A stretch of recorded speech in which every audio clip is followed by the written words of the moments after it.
State Representative Seth Grove, and welcome to another edition of Legislative Report. Today we're in for a huge treat. We're at Caputo Brothers Creamery, or Cheesery, but we're not allowed to call it a cheesery, in Spring Grove, Pennsylvania. Joining me is one of the owners of this wonderful small business, which just opened shop recently here in Spring Grove. Rin, thanks so much for joining us today. Absolutely. Appreciate you opening your business and partially your home up to us to check out cheese making here in Spring Grove. So thank you very much. Absolutely. It. We're proud to be a part of it. Yeah. So I guess the first question, why cheese? Why cheese? Excellent question. Just after we got married, we were living in Philly, and on our honeymoon, my husband, who was in pharmaceutical sales at the time, said, I want to be a chef.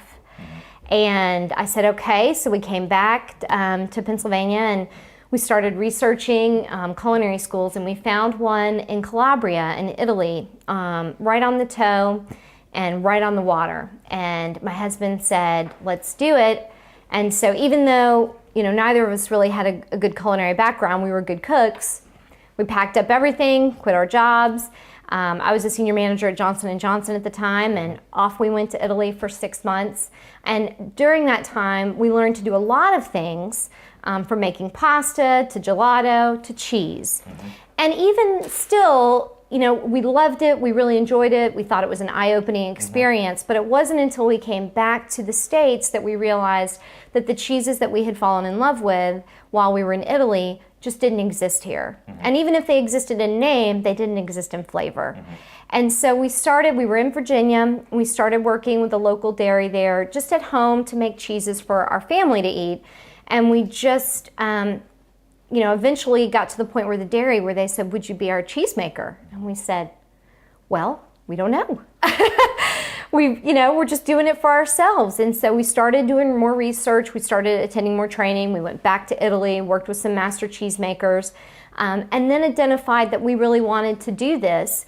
And Pennsylvania was so friendly from a dairy perspective. Raw milk was legal, that we really wanted to settle here. Because we felt like this is where we had the best shot at putting a successful business. So when people ask me why we moved to Pennsylvania, I always tell them, well, because raw milk is legal here. That's neat. They said that's an odd reason to move here, but once we got here, we our focus has been squarely on starting. It's 2.5 years ago, just on building this facility and starting our business. That's excellent. It's unique because Pennsylvania tends to have a unfortunate view of not being very business friendly from a corporate standpoint. We have high corporate taxes, but luckily for small businesses, especially at being a home business, it was very easy for you to start up and kind of get through some non-existent red tape to actually formulate and become a business in Pennsylvania. So that's a unique thing to hear back that we're actually doing something right, at least for small businesses, and allowing you to operate. Absolutely. We were able to, in fact, against my lawyer's better wishes, I actually set us up myself. I used the online tools that were available through the state website. We wrote our own articles of incorporation, and we were actually able to get the business. In fact, that was the easiest part. And the township, because of the home-based business laws, really just was able to let us get started as soon as we got licensed. So that was super friendly from that perspective, and very easy for us to get started. Excellent. That's wonderful here. So let's get back to cheeses. What makes traditional, authentic Italian cheeses so unique? Well, it's interesting because when people hear about the type of cheeses we make, which are called pasta filata cheeses, or they're the fresh Italian style cheeses you hear most about, fresh mozzarella, or the very popular cheese right now that's kind of taking the country by storm, burrata, or even pizza cheese, formaggio della pizza. Those cheeses are prolific in this country, and you would think there wouldn't be a good market for us to enter. Unfortunately, as we tend to do sometimes in this country, we get so focused on efficiency that we forget about quality and flavor. And so what's unique about what we're doing is we're actually making the cheeses in the style that you would have them in Italy. For instance, our fresh mozzarella is not called that. It's called fior di latte, which is what you would call it if you were in Italy. It's actually illegal in Italy to call cow's milk mozzarella, as we call it, mozzarella. If you went to Italy and ordered that, you would get mozzarella di bufala. We call it fior di latte. We package it just if you had gone to a caseificio in Italy, the way that you would get that fior di latte is the exact same packaging that we put ours in.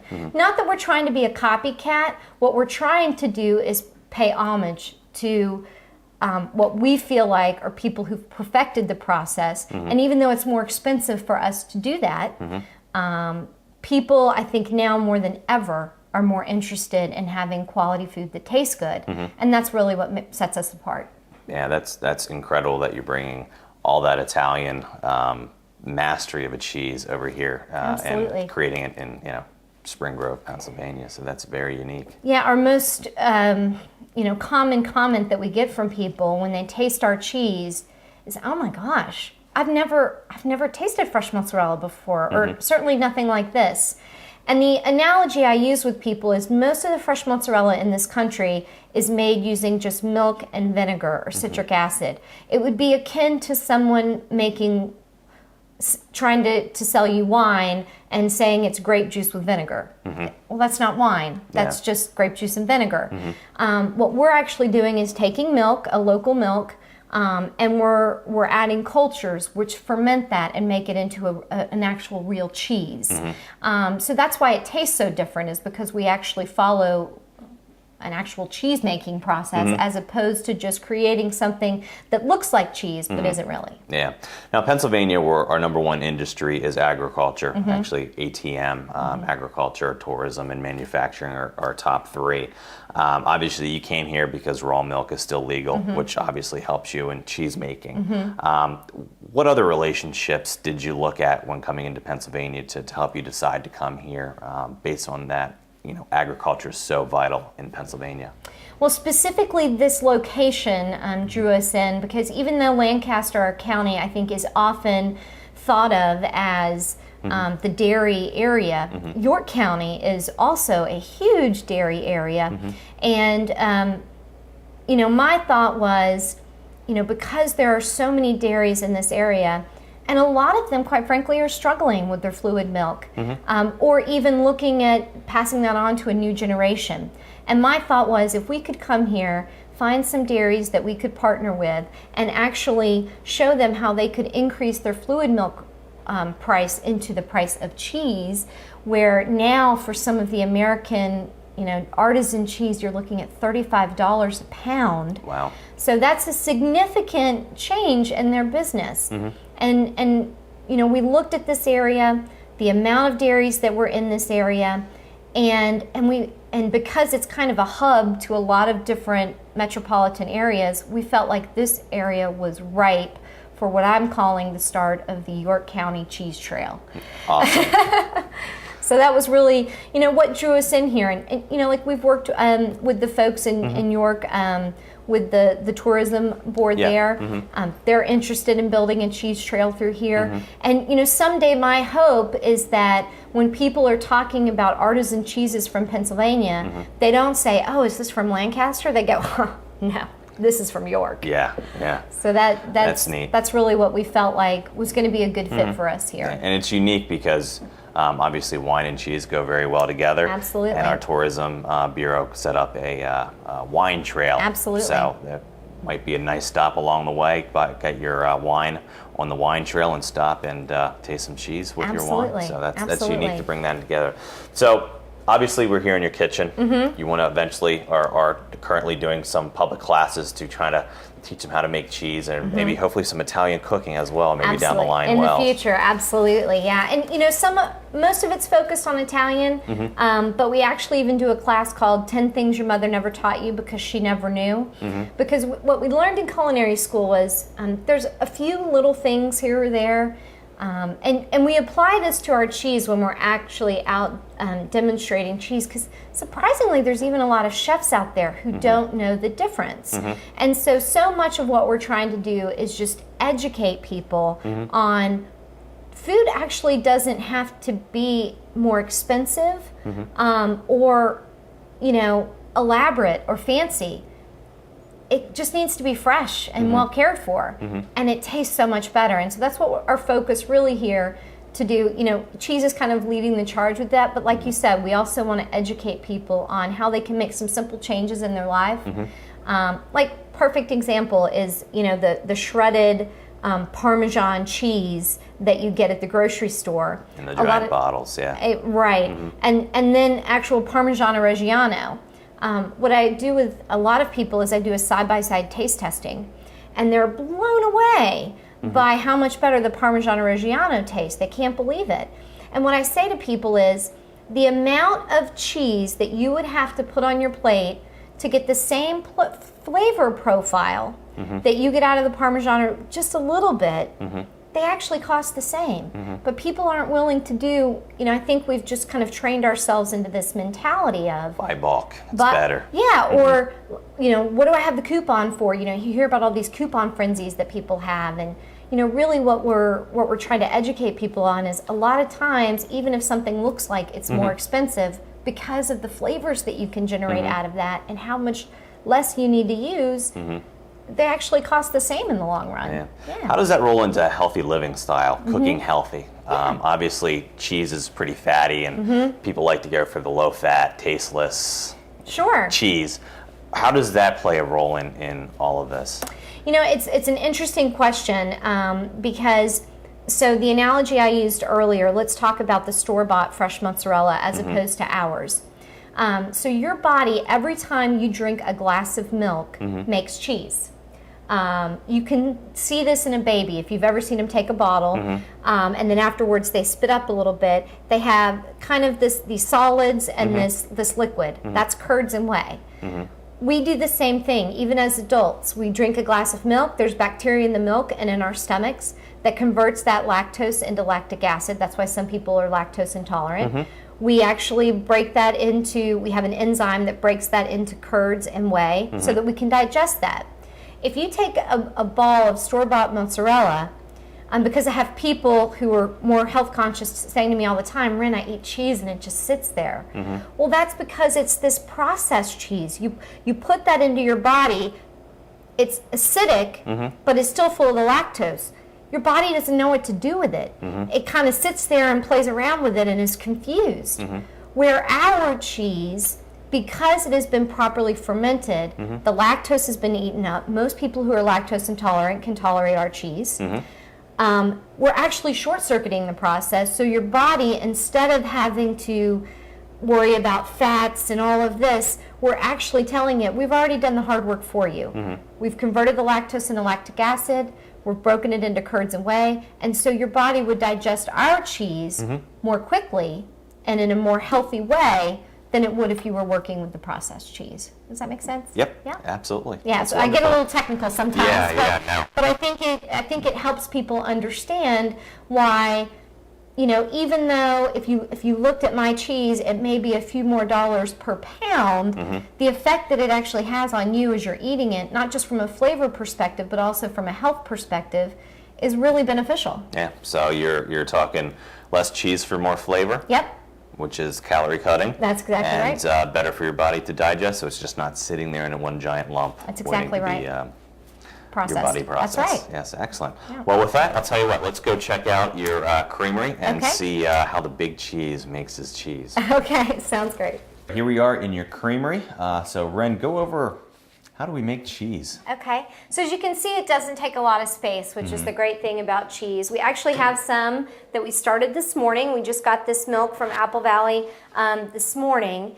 And this is 35 gallons of cow's milk. This is a cream line milk, which means it's pasteurized but not homogenized. And for cheese making, that's like the next best thing to raw milk.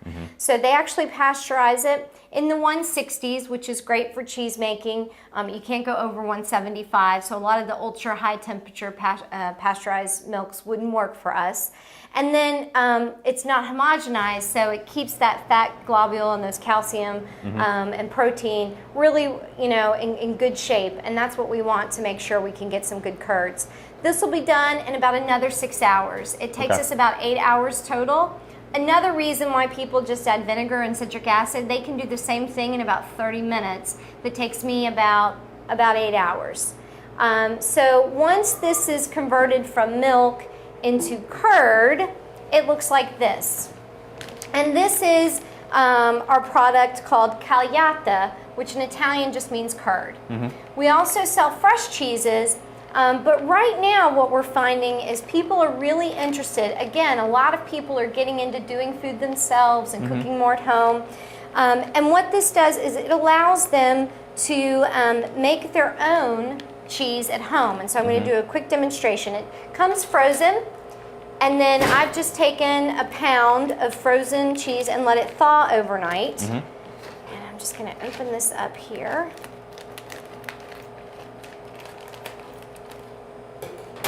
And put that right into the bowl.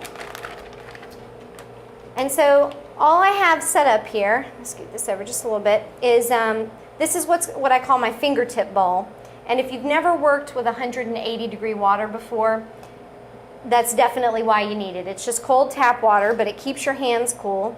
And this is my finishing bowl. Again, it's just cold tap water. And as I stretch the cheese, I'll put it right in here. What I'm going to do is I'm going to break the curd up into like nickel or dime sized pieces. And this is what we do whether we pull the curd straight out of the kettle and stretch, or even if we freeze it. We break it up to the same size. Freezing it just suspends it in time. It keeps it from acidifying any further.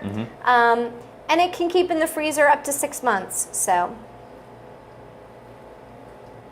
I'm just going to break that up. I've already got my water. We actually have the ability here in the creamery. We have an instant hot water heater that immediately takes us to 180 degrees. So I've already gotten that. But people at home could do this with just a kettle on the stovetop, something of that nature. Now, there is such a thing as too small. I was doing a demonstration once with the Penn State Extension, and one of the girls did such a good job breaking it up. She was so proud. They were like little rice-sized pieces. And that's just, we want the heat to get around the curds, but not too much. So we want to keep them, like I said, about nickel to dime-sized pieces. We don't salt our curds, so you want to put in about a teaspoon or 2 of salt, depending on your salt preference. You can always add more later.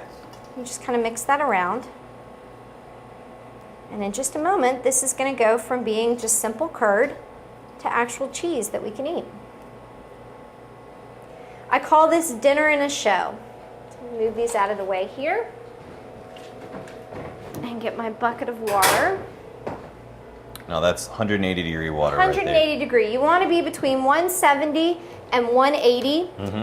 It's better to err on the side of lower. You can, if you get much over 180, you can obliterate the curd, essentially. It's too much heat on it. I always tell people if that ever happens to them, don't worry, because it's still, you could actually cool it down and use it in a stock or a soup or even in a smoothie if you wanted. So what we're going to do is just pour this over our curds.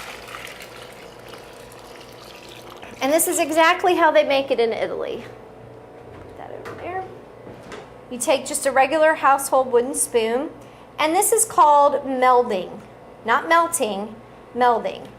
What we're going to do here is we're going to start melding the curd together, and we're going to give it a pinch, just kind of like you would be checking the ripeness of an avocado, not a squeeze, but just a nice light pinch.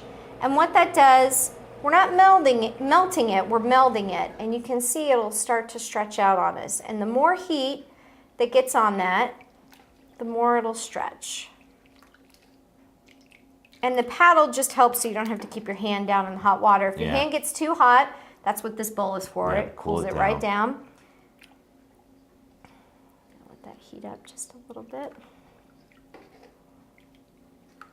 And again, you can see that starting to stretch out for us now. And as we see the bumps, we just push those in. How do they do this in the process form? Do they just have stretching machines that do this? They do, Wow. absolutely, yeah. So they take the curds and they put them into a machine that actually just takes and breaks them apart, puts hot water in them. It has these paddles that stretch it out. And they have these little die cut machines that literally scoop out. So you'll see when I stretch this, I have a little tail at the bottom of mine. That's a sign that it's been hand stretched as opposed to cut with the machine. So my water got just a little cool, so I'm going to heat it back up just a little bit with a little more water. Keep that stretching. And the nice thing with this is you can, you know, if it starts to get a little tight on you, you just put it back in the hot water and it stretches right back up. Pull my paddle out at this point. And this is what we're looking for, that shiny. You can see now it's gone from being kind of a firm consistency to a nice, shiny, it's almost pillowy, silky, a lot of people say. I keep saying if I could get it like the Hotel Hershey or something to do curd baths, it'd be real. It just feels so wonderful on your hands. And so we just continue to heat that up and stretch that out, just like taffy. Pretty cool. Now what we're going to do, now that we have this all melded together, we're actually going to stretch this into the balls of cheese that you're used to seeing called fior di latte or fresh mozzarella. We take a mass in our hand and we make a C out of it. We press that up. We take our other hand, make a C, and we just pull it off. And like I said, you have that tear on the bottom. And we get that right into the cold water. And then we're going to work the other side and stretch that up. And the nice thing about this is you can make it whatever size you'd like. So you can match it to whatever. If you're working with tomatoes, you have smaller tomatoes. Some people actually prefer what's called bocconcini, which are the little guys. And you can actually do those too. It just depends on how much you squeeze up through your C. There you go.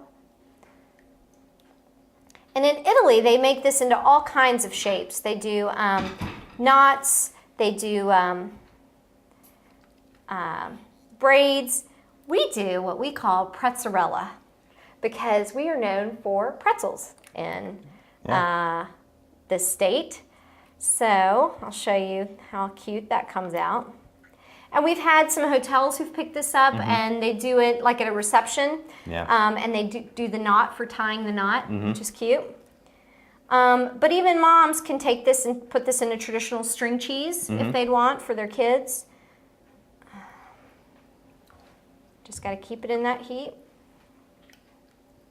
What we're going to do is just stretch that out. You can see this is a little prezzarella for Pennsylvania, very cute. And it's really great for kids, all the little fun shapes like that, you know. And your distribution is through Apple Valley, right? So it's packaged under Apple Valley or distributed by Apple Valley? It's actually distributed, but we've also linked up with Trickling Springs, which puts us in 5 states. And about, they have about a little over 200 stores that they're in restaurants that they're working with. So we've got, you know, a decent amount that we're, you know, trying to distribute through. And the nice thing about Apple Valley is they have home delivery all over York County. So they can deliver this right to your doorstep, and you could do this yourself. Yeah, and you just do the frozen packages. We do make fresh cheese, but we've noticed as the season has changed, there's less demand for the fresh. So right now, we're focused primarily on the frozen just because there's more demand for it. Okay. Yep. And obviously you can pick it up at the store, come home, and do exactly what you're doing. And absolutely, yeah. It's these come in 1 and 2 pound packages, and people can literally take this home, have a dinner party, and say, "Oh, excuse me, I have to go to the kitchen and stretch some cheese for dinner." I mean, how cool would that be? Yeah. So. Obviously, this is, you know, the American mozzarella version. What other flavor cheeses do you have? This is it. Everything comes off of this curd base. So you could literally make, all of the cheeses you saw here, the very popular cheese stracciatella or burrata. Okay. You could actually take this, and instead of storing it in water, you could dry it out, and it's pizza cheese. Okay.